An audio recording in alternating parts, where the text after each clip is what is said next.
Olá pessoal do sétimo ano, tudo bem com vocês? Estou vestido assim hoje devido à semana do carnaval. Então vamos lá falar do módulo 4 hoje, que fala sobre absolutismo monárquico, certo? Até o século XIV o território europeu era dividido em feudos. Lembra que a gente estudou isso em sala de aula?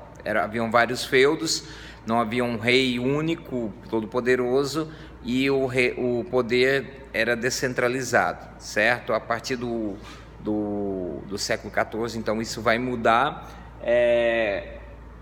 devido à formação dos primeiros estados nacionais. Aí surge no contexto da crise do feudalismo. Então os estados modernos vão surgir a partir da crise do feudalismo, quando o rei, a burguesia, vai fazer aliança com o rei, tá? Característica do regime absolutista.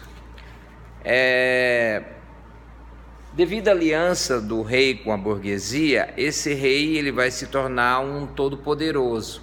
A burguesia vai dar dinheiro para o rei e em troca o rei vai dar proteção alfandegária, segurança, vai consolidar o sistema de moeda, de pesos e medidas. Vai haver uma troca entre o rei e a burguesia, o que vai fazer com que a burguesia crie um super-rei, um rei todo-poderoso. E uma frase que caracteriza bem o regime absolutista é essa, né? O absolutismo pode ser caracterizado pela concentração de poder na mão do rei. Então essa é uma palavra, uma frase que define bem as características do absolutismo. E nesse nesse período, teve três teóricos que defenderam o rei com unhas e dentes, com as suas teorias e nas obras que eles escreveram, tá? Nós vamos ver aqui o primeiro teórico que vai justificar a existência de um rei absolutista, vai ser o Jacques Bossuet, que vai viver entre 1627 e 1740, e ele vai escrever uma obra. Sua obra é chamada de Política Tirada da Sagrada Escritura, ou seja, ele vai defender o rei baseado nas Escrituras. Então, esse senhor, ele era um bispo francês, filósofo, e ele defendia que o rei ele teria carta branca para todas as suas decisões, porque Deus assim o queria, Deus assim o permitia. E se alguém fosse contra ele, estaria indo contra Deus. Então nenhum súdito poderia julgar as decisões do rei, apenas Deus. Então qualquer um que fosse contra o rei estaria indo contra Deus. Então esse senhor, ele vai, na sua obra baseada nas escrituras sagradas, na Bíblia, ele vai dizer que ninguém pode contrariar o rei, porque se o rei está ali é porque é da vontade de Deus. Inclusive o apóstolo Paulo escreve sobre isso, mas daí é uma outra história, não vou entrar na exegese da passagem bíblica agora, correto? Então esse senhor Jacques vai defender a teoria do direito divino. Um outro pensador muito importante é o Nicolau Maquiavel, certo? Que viveu entre 1469 e 1527. Ele escreveu uma obra muito famosa, ele era italiano, né? O Jacques era francês, ele vai ser italiano. Ele vai escrever a sua obra O Príncipe.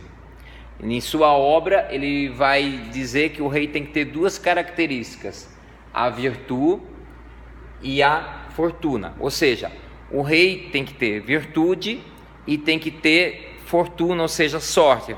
Não é fortuna de dinheiro, conotação de dinheiro, que o rei teria que ser uma pessoa de sorte e ele tinha que ter virtude, qualidades para estar naquela posição de rei. E ele também vai defender o rei absolutista, certo? E ele diz ainda mais, ele diz assim que o rei não deveria ser julgado pelas atitudes que toma, mas pelos objetivos que pretende alcançar. Vou repetir: o rei não deveria ser julgado pelas atitudes que toma, certo? Mas pelos objetivos a serem alcançados. E aí vai surgir a grande frase dele, que ele diz o seguinte: que os fins justificam os meios. Ou seja, não importa o que você for fazer, é importante você alcançar o objetivo. Nem que para isso você tem que matar, fazer alguma crueldade, alguma maldade, mas o importante é você alcançar o seu objetivo, é chegar naquilo que você almeja, tá? Então ele vai usar essa frase, os fins justificam os meios. E essa frase é muito usada hoje, maquiavélico, né? Quando você fala que alguém é desleal ou alguém é maldoso, você fala assim: fulano de tal é maquiavélico, devido ao Nicolau Maquiavel. E o último, e não tão menos importante, é o Thomas Hobbes, né? O Thomas Hobbes, ele vai viver entre 1588 e 1679. Ele vai ser praticamente contemporâneo do Jacques, né, do francês. Ele é um inglês, então nós temos aí, desses três teóricos, um é francês, um é italiano e outro é inglês. O Thomas Hobbes, ele vai escrever uma obra chamada Leviatã. Enquanto Maquiavel escreveu O Príncipe, ele escreveu uma obra Leviatã. Leviatã seria um monstro marinho, está lá no livro de Jó, na Bíblia o Jó fala sobre esse monstro marinho, né? E nessa obra o Thomas Hobbes vai dizer o seguinte, que ele não vai utilizar argumentos religiosos, não vai dizer nada sobre a religião. Ele vai dizer, o princípio da sua teoria começa na frase que o homem é o lobo do homem. Ele vai dizer o seguinte, que o homem é o lobo do homem. O que ele quer dizer com isso, o homem é o lobo do homem? Ele quer dizer que nós precisamos de um rei forte, de um rei poderoso, para que nós não brigássemos entre si, para que nós não nos destruíssemos. Por isso ele usa essa frase, o homem é o lobo do homem, certo?